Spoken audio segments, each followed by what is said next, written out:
మే బోసడికి నేను చెప్పేది ఒకటే, మర్యాద ఇచ్చి మాట్లాడు. మర్యాద నీకే మర్యాద లేబర్ ఇంక నీ మర్యాద అయిపోయింది. వస్తాను రేపు వస్తున్నా, అయిపోయింది నీకు మర్యాద చాలు. చాలా రెస్పెక్ట్ ఇచ్చి నేను చాలా వరకు కూల్ గా కామ్గా ఇన్ని రోజు కామ్గా ఉన్నా. నువ్వు ఏదో అన్నావు కదా, నీ వల్ల నువ్వు చెయ్యి, నేనేం చూపిస్తా. వస్తున్నా, రేపే వస్తున్నా.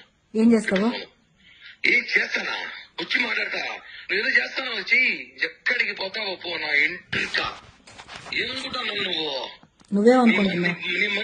నీ మరిది అనుకున్నావా? బృందావన తమ్ముడు చెప్పాలా కొడుకు అనుకున్నావు? నేమేనా?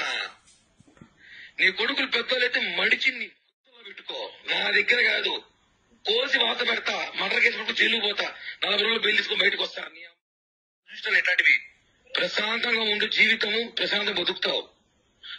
నాకు ఫోన్ చేయి, ఏమన్నట్టు నాతో మాట్లాడాలి. రేపు నాతో మాట్లాడు, నీ కాంటాక్ట్ నేను, నాతో మాట్లాడు. నీకు నాకు లావాదేవీలు, నాకు నువ్వు మాట్లాడు.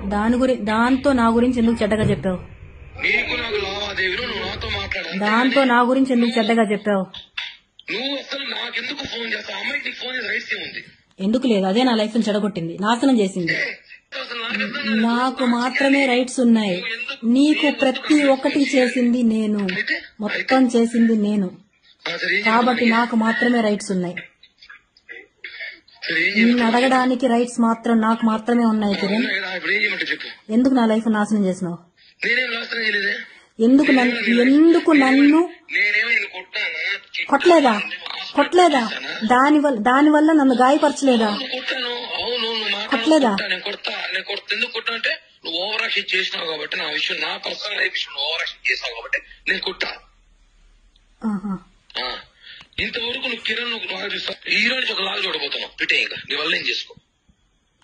నేను చాలా కామ్ గా ఉన్నా, చాలా కూల్ గా ఉన్నా.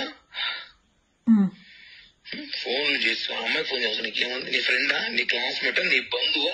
ఆ పిల్ల ఏ రోజే నీకు ఫోన్ చేసిందా? ఏ క్షణం నీ గురించి మాట్లాడిందా? ఆ పిల్ల పనులు ఆ పిల్ల చూసుకుని నీ పనులు నువ్వు చూసుకుంటాను, అయిపోయింది అంతే. నా పని నేను చూసుకుంటానే ఉన్నా. నీకేం కావాలో అరేంజ్ చేస్తూ, ప్రతి ఒక్కటి నీ అవసరాలన్నీ తీర్చుకుంటూ. నీకేమైనా నేను బానిస అనుకుంటున్నావా? నిన్ను ఇష్టపడ్డా, నువ్వే ప్రపంచం అనుకున్నాను కాబట్టి నీకు అన్ని చేశా. అవునా?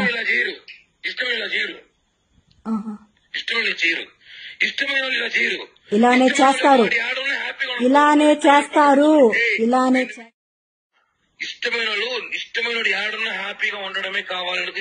ఇంకొక దాంతో ఉండి హ్యాపీగా ఉండడానికి ఎవరు కోరుకోరు. కాపలా నేను మానసుడు, నువ్వు బయట కాపలా వేసినాను. నువ్వు ఇంటి పక్కన కూర్చున్నాను, నీకు తెలియదు? అప్పుడు ఏడ్చుకుంటూ కూర్చునేదాన్ని, ఉండేదాన్ని. కానీ ఇప్పుడు హద్దులు దాటావు నువ్వు. హద్దులు దాటావు. నాకు నచ్చిన లైఫ్ లో బతకాలనుకున్నప్పుడు నేను నా లైఫ్ నేను చూసుకుంటాను, అంతేగాని నువ్వు నీ లైఫ్ లో బతుకుతున్నావు, నీ పిల్లల్ని పెట్టుకుని నీకు కావాల్సిన లైఫ్ ఎంజాయ్ చేస్తున్నావు. చేసుకుని అడిగినా ఎందుకు చేస్తున్నావు అని ఒక్కరోజున్నా గత 2 నెలలు 3 నెలలుగా నేను నీకు ఒక్క మాట మాట్లాడుతున్నాను. మాట్లాడడం లేదు, అది నీ లైఫ్ లో వచ్చింది కాబట్టి నన్ను అవాయిడ్ చేసావు. పద్ధతి కాదు.